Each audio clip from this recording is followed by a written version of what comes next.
The mind is a restless sea, ceaselessly pounding against the fragile shore of what we call self. It whispers without pause, it murmurs a relentless tide of desires, fears, and illusions. And here, at the beginning, a raw truth must strike. This ceaseless striving, this endless pursuit, is not the path to life, but the very shadow of death. To chase is to flee from silence, from emptiness, from the vastness of what lies beneath the surface of thought. The mind's noise is a veil, a cruel shroud that hides the naked stillness of being, the quiet abyss in which all meaning dissolves. We are born into suffering not as a curse, but as the fundamental condition of existence. Each breath drawn is a reminder of finitude, each joy a fragile flicker doomed to extinguish. The world's promises of happiness are but echoes in a cavern too deep for comfort. To desire is to invite disappointment. For desire is born from lack, and lack is the eternal wound of life. We grasp at illusions, success, love, power, beauty, as if they might fill the void, but they slip like water through clenched fists. Every achievement is shadowed by the specter of loss, every pleasure tinted with the inevitability of decay. Modernity offers a pantheon of false idols.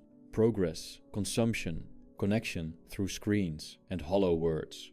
Yet beneath this glittering facade, the ancient truth remains unaltered. The wheel of suffering turns still, the body ages, the heart breaks, the mind is enslaved by its own making. We chase not because we hope to find, but because we are terrified to cease. In stillness, the ego dissolves, the mask falls away. This is the ultimate terror and the ultimate freedom. Each moment spent in pursuit is a moment lost from being. The self, constructed from memories and desires, is a fragile edifice, sustained only by constant motion. To stop chasing is to confront the abyss of the present, where the self begins to unravel. The silence here is not emptiness, but a mirror reflecting the truth that beneath all our stories, beneath the frantic narrative of who we are, there is nothing. This nothing is not void in the sense of annihilation, but a quiet presence that defies grasping, a stillness that mocks the chaos of the will. Suffering is not a sign of failure, but the very currency of life. To deny pain is to deny existence. The will, that blind and insatiable force within, drives us toward endless conflict, despair, and yearning. It is both the architect and the destroyer of the self. When desire is fulfilled, it only breeds further longing. When it is denied, it torments relentlessly. The illusion of control, the hope of permanence, is a candle flickering in a storm, beautiful yet doomed. Yet in this truth lies a strange relief. To see the futility of desire clearly is to no longer be trapped by it. The chains forged by hope and fear loosen, and the soul begins to rest in its own shadow. Awareness itself becomes a kind of liberation, not from pain, but from illusion. The self no longer demands satisfaction. It no longer insists on becoming or escaping. It simply is an island of calm amid the restless sea. The cultural narratives that promise meaning through achievement or belonging are but masks worn by the collective will to distract from the emptiness beneath. Connection, when sought as remedy to solitude, becomes a new form of bondage. We mistake noise for life, activity for being. The world's spectacle feeds our hunger but never satiates it. In this dance of appearance, the self loses itself deeper and deeper. To stop chasing is to embrace solitude, not the loneliness that wounds, but the solitude that reveals. It is to face the self stripped of pretenses, the naked core beneath the masks. In this solitude, suffering loses its sting and becomes a landscape, vast and unyielding, yet strangely beautiful in its starkness. The soul sees itself not as victim or hero, but as a witness to its own dissolution. There is no victory here, no final conquest over desire or pain, only the slow unraveling of illusion, the quiet collapse of the ego's fortress. This surrender is not defeat, but the only truth left when all else has fallen away. The soul, once frantic and desperate, becomes still an ember glowing faintly in the dark. The final release is not a moment of joy, but a moment beyond joy and sorrow. It is the cessation of the chase, the relinquishment of all that was sought, Here, the self does not disappear, for disappearance is still a form of becoming, a change to be grasped. Instead, it dissolves into a silence so profound that even the idea of self seems a distant dream. In this stillness, there is no longer a me to suffer or to be saved, only the vastness of what is, unadorned and unafraid. This is the strange comfort of truth, that suffering is not a failure, but the very path we walk, the shadow that reveals the light we never sought. To stop chasing is to start being not in the restless sense of becoming, but in the quiet acknowledgement of what is as it is. The self, once a prisoner of its own desires, finds release in the absence of desire itself. The candle flickers low, the night deepens. The soul leans back into the darkness, not with hope, but with a serene acceptance that the chase has ended. In this ending, there is no loss, only the slow, inevitable fading into the stillness from which all things arise and to which all things return. The veil lifts, the silence speaks, and the soul, finally, is free. The weight of suffering presses not merely on the body, but settles like an unyielding fog upon the mind's corridors, filling every chamber with echoes of absence and longing.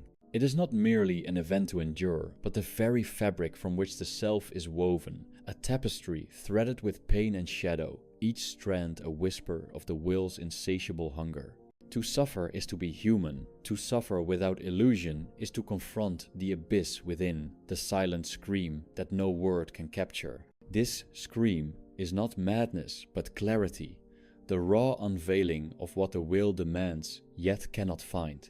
Illusion is the will's favorite accomplice, a shimmering veil that seduces the eye and dulls the ache beneath. It promises solace in the transient, a balm in the ephemeral pleasures scattered like stars across the night sky of existence.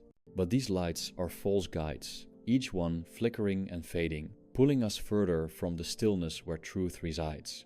To cling to illusion is to deny the darkness at the heart of being, to refuse the inevitability of loss and the futility of desire. Yet, without this denial, the unbearable weight of reality would collapse the fragile self into silence. Detachment is often spoken of as escape, as renunciation, but it is something far more profound, an unflinching gaze into the void, a recognition that clinging feeds only suffering. It is not coldness or indifference, but a lucid surrender to the fact that all things pass. To detach is to loosen the desperate grip of the ego, to cease feeding the hungry flame of craving that devours peace. In this surrender, the will's commands lose their tyranny. The soul steps back from the precipice of endless becoming and rests in the quiet absence of want. Yet detachment is not achieved by force or denial, but by the slow, quiet erosion of the self's illusions. It unfolds in the silent moments when the mind no longer resists the tide of emptiness, when desire's voice fades to a distant murmur, and the soul, weary from the ceaseless chase, allows itself to simply be. Here lies the paradox. In relinquishing all pursuit, in embracing the unbearable stillness, the soul tastes a strange freedom, a freedom not from suffering, but within it, a freedom born from seeing suffering as the ground beneath all existence rather than a fault to be fixed. This freedom is not joyous, it does not spark with hope or pride. It is a quiet, somber acknowledgement of the truth that there is no refuge from the will's unrest, only moments when the self ceases to struggle against it. To awaken to this is to dissolve the boundary between self and suffering, to understand that they are not adversaries, but one and the same. The soul unclenches, no longer a captive to the illusion of control, and in this unclenching, it becomes still. The self, once a tyrant demanding constant fulfillment, fades into a witness observing the endless dance of desire and loss without attachment or judgment. This witnessing is not transcendence in the usual sense, but a profound sobriety, a stripping away of all that is false until only the bare essence remains.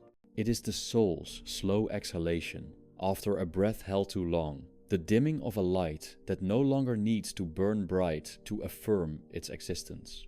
In this profound stillness, suffering ceases to be a personal torment and reveals itself as the universal pulse of life. It is not an enemy to overcome, but the unchanging rhythm beneath all change, the dark soil in which the seeds of being are planted, and from which they must inevitably wither. To see suffering as the ground rather than the obstacle is to glimpse the naked truth of existence, that all life is fleeting, all joy transient, and all striving ultimately futile. Yet within this futility lies a peculiar grace, a grace that does not console but illuminates, that does not deny pain but reveals its place in the vast, indifferent cosmos. The soul becomes a quiet flame flickering in the vast darkness, aware of its own impermanence, yet undismayed. It does not seek to escape the night, but to burn steadily within it, a beacon not of hope but of sober clarity. And so, the journey inward continues not toward a promised peace or liberation, but toward a deeper understanding of the unrelenting nature of the will and the fragile beauty of its surrender. The soul moves through the shadows, not as a conqueror, but as a witness, embracing the paradox of existence where suffering and being are inseparable, and where the cessation of chasing is the beginning of seeing. The will is a cruel master, relentless and insatiable, a dark current beneath the surface of all that lives. It knows no satisfaction, no rest. Its nature is ceaseless craving, an endless becoming that devours itself. Each moment of attainment is but the fleeting flicker of a candle snuffed by its own breath. The soul, caught in this unyielding cycle, is like a moth drawn to a flame, doomed to dance in suffering, blinded by the illusion of fulfillment. This dance is the human condition, a tragic, beautiful folly that unfolds beneath the indifferent sky. To understand this is to see the roots of all despair. We labor under the illusion that happiness lies in the acquisition of objects, the accumulation of experiences, the weaving of stories that define who we are. But these are mere shadows cast on the cave wall, projections of a self that does not exist beyond its ceaseless desires. The ego's voice is a constant litany of I want, I need, I am. Yet, beneath this voice lies the silent truth that I is a fragile construct, an ephemeral fiction spun from suffering itself.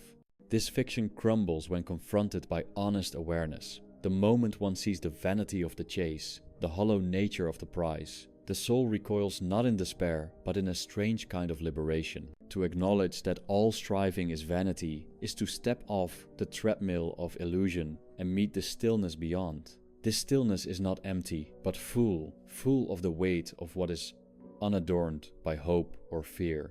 It is a void, pregnant with the raw presence of being, where the soul can finally breathe without the suffocating grip of desire. Detachment arises naturally here, not as an act of will, but as the gentle falling away of what no longer serves. The self, once frantic and grasping, relaxes its hold on the illusions that bind it. There is no need to fight the current or swim against the tide. Instead, the soul surrenders to the flow, not as a victim, but as a witness. This surrender is neither defeat nor victory, but a quiet recognition of the futility of resistance. It is the end of all pretenses, the laying down of arms in the eternal battle against what is. In this surrender, suffering transforms. It is no longer a torment to be endured or a problem to be solved, but the very texture of existence itself. The pain that once seemed unbearable becomes a companion, a constant rhythm that pulses through the fabric of life. To suffer is to be alive, and to be alive is to suffer. This is the inexorable law that no philosophy can deny. Yet within this law lies a paradox. By embracing suffering without resistance, the soul transcends its grip, no longer a prisoner, but a participant in the dance of being. The ego, once the tyrant of experience, dissolves into the vastness of this acceptance. It loses its solidity, its self-importance, its claim to permanence. What remains is a quiet presence, a humble observer that no longer demands but simply allows. This presence is not the I that clings to identity or memory, but the naked awareness beneath them, the clear light that shines through the cracks of illusion. This light does not promise escape or salvation. It offers only clarity. The soul sees itself as it truly is, transient, vulnerable, caught in the ebb and flow of forces far greater than its own will. There is no denial here, no clinging to false hope. There is only the sober acknowledgement of impermanence and the gentle acceptance of what cannot be changed. This acceptance is not passive resignation, but a profound engagement with reality as it is, without adornment or distortion. And in this engagement, the soul finds a strange peace, not the peace of happiness or contentment, but the peace of clarity. It is the calm at the eye of the storm, the quiet that holds the chaos without being overwhelmed. This peace is born from the relinquishment of all that the will demands and the embrace of the world's indifferent flow. The self, freed from its chains of desire and fear, becomes a silent flame in the vast night. It flickers gently, aware of its own fragility, yet undiminished in its presence. There is no need to escape the darkness, because in the darkness lies the truth that all light must eventually return to. The soul no longer seeks to hold onto life as if it were a possession, but flows with the inevitable current toward dissolution. This dissolution is not an end, but a transformation, a slow, inevitable fading into the formless from which all forms arise. The self dissolves not with a cry, but with a sigh, a quiet exhalation that leaves no trace behind. In this fading, the illusion of separateness melts away, and the soul becomes one with the vast, indifferent silence that underlies all existence. The journey to this point is neither swift nor easy. It demands the courage to face the deepest shadows within, to look unflinchingly at the suffering that defines us, and to see it not as enemy, but as the foundation of being.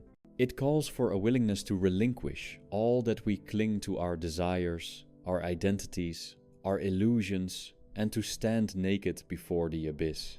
Yet in this nakedness lies the final truth, that there is nothing to fear in the void, no torment beyond suffering, no darkness beyond the night.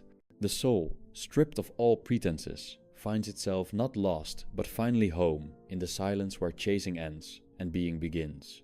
The world, with all its clamor and color, is but a vast theater of shadows, each figure caught in the weaving of their own unseen torment. Beneath the spectacle lies a deeper quiet, a place untouched by noise or motion, where the soul confronts its reflection in the still waters of truth. Here, no masks hold meaning, no stories comfort.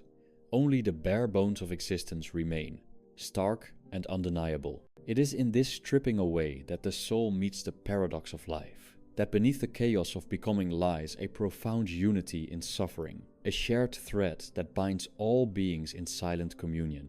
This communion is not warm or reassuring, it is cold and absolute, a reminder that isolation is the natural state, not connection. To seek escape from solitude is to deepen its grip, for all contact is but a fragile bridge over an endless abyss. The self reaches out for others to fill its emptiness, yet finds only reflections of its own fractured longing. In this mirror, pain multiplies, not diminishes. True detachment, then, is the solitary acceptance of solitude, not as punishment, but as the soil from which authentic being may sprout. However briefly, the mind, ever restless, invents reasons to keep moving, distractions to dull the ache beneath. Yet beneath these illusions, the soul hears the silent call of stillness, a sound so faint it is often mistaken for madness or despair. This call is not an invitation to flee suffering, but to reside within it, to know pain as one knows the contours of a familiar landscape. Here, the sharp edges soften, the unbearable becomes bearable not through change, but through presence. The soul, no longer resisting, becomes a vessel that holds suffering without being consumed. Time itself loses its tyranny in this presence. The past and future dissolve into the endless now, where the self's fragments gather not to rebuild, but to dissolve. Without the weight of expectation or regret, the moment opens like a dark flower, empty yet full, silent yet speaking. The soul inhabits this space with a trembling gratitude, not for life's pleasures, but for the clarity that suffering bestows. Each breath is an affirmation not of survival, but of surrender, a quiet act of witnessing that transcends hope and despair alike. In this witnessing, the line between observer and observed begins to blur. The self, once sharply defined by its desires and fears, softens into a field of awareness where all phenomena arise and fade without ownership. This field is vast and lonely, yet it carries a strange dignity, a recognition that existence is a fleeting ripple on an infinite surface. To touch this infinity is not to escape the world, but to embrace it fully, with all its pain and impermanence, without the illusion that one might somehow grasp or possess it. This embrace is not a joyous discovery, but a sober acknowledgement of the nature of being. It is the quiet acceptance that life's meaning is not found in stories of triumph or loss, but in the simple fact of presence, the bare fact of consciousness, breathing in the midst of suffering. Here, the soul rests neither in illusion nor in despair, but in a fragile balance where each moment is both a wound and a balm, a beginning and an end. There is a beauty in this balance, a dark grace that defies the desire for certainty or permanence. It is the beauty of a candle's flame flickering in a draught, neither clinging to light nor succumbing to darkness, simply existing in the tension between. This beauty is not a consolation, but a revelation, that the soul's true home is not in the fullness of happiness, but in the honest encounter with emptiness itself. To reach this home is to lose all illusions of control and mastery. The self's grand designs crumble into dust, and with them the need to define or defend. What remains is a raw and open silence, where the will's demands cease, and the soul, unburdened, can finally rest. This rest is not the sleep of forgetting, but the wakefulness of awareness, alert to the world's suffering yet untouched by it, present yet free. The fading of the self into this silence is not an erasure, but a transformation. It is the slow melting of ice into water, the merging of a single drop with the vast ocean. In this merging, the boundaries dissolve, and the soul glimpses the ineffable truth that it is neither isolated nor whole, but a transient ripple in the endless sea of being. This glimpse carries no promise, no solace, it is simply what is. The soul, once frantic with longing, now moves with the quiet inevitability of a leaf drifting on a windless pond. There is no direction, no goal, only the patient unfolding of what must be. In this unfolding, the soul lets go of the final illusions, the belief in permanence, in selfhood, in meaning as a refuge from suffering. And so, the journey deepens, not into the light, but into the profound darkness that holds all light. The soul walks a path with no end, guided only by the fading glow of truth, which is neither harsh nor kind, but simply the mirror in which all illusions dissolve. This path is the slow burning of desire into ash, the quiet extinguishing of the self's relentless flame. In this extinguishing, there is no loss, only the serene absence of craving the silent peace of being that arises when the chase ceases. The soul no longer reaches, no longer hopes. It simply is, a quiet presence in the vastness, at last free from the restless torment of the will. The soul drifts now beyond the reach of desire's last echo, slipping softly into the stillness where words dissolve and meaning falls away like withered leaves in the dying light. There is no longer an eye to grasp at shadows, no voice to murmur complaints or prayers into the indifferent night. Only the vast quiet remains, a silence not born of absence, but of complete surrender. A silence that holds all suffering and all joy in its boundless arms without preference or judgment. Here, time loses all foothold. Past and future collapse into a single moment, stretched thin across the infinite expanse of what is. The breath rises and falls, without effort. Each inhalation a whisper of release. Each exhalation a letting go so profound it cannot be named. The self, once a fortress built on fear and hope, crumbles into dust, scattered by the gentle wind of truth, until nothing remains but the faintest trace of what once was. And even that trace begins to fade, like a star swallowed by the indifferent dawn. There is no fear in this fading, only the calm certainty that all things must pass, and that in their passing lies a strange grace, a grace that does not console or uplift, but simply reveals the nature of all things. Transient, fragile, utterly alone, the soul moves with a quiet dignity through this dissolution, unafraid of the void, because it has learned that the void is not emptiness, but the very womb of existence. dark and silent and deep beyond imagining. To vanish into this silence is not to cease, but to become unbound, to shed the chains of will and self, until only the pure awareness remains a pale flame flickering in the vast night, neither clinging nor fleeing, simply being. This is the final surrender, the last breath drawn without resistance, the soul's last song sung softly into the eternal dusk. There is no triumph here, no glory or light, only the gentle fading of desire into the endless stillness from which all things arise and to which all things must return. And in that stillness, the soul rests, unclaimed, undisturbed, free at last from the cruel necessity of wanting. The chase is over. The self dissolves like mist upon the morning, leaving behind nothing but the silent witness to its own passing. This witness knows no sorrow, no longing, only the profound peace of knowing that to be is enough, and that in the end there is nothing left to hold, nothing left to lose. The lantern burns low, the wind whispers through the hollow spaces, and the soul, naked and bare, steps quietly into the dark, not lost, but found in the boundless solitude where being is complete and the will is forever stilled.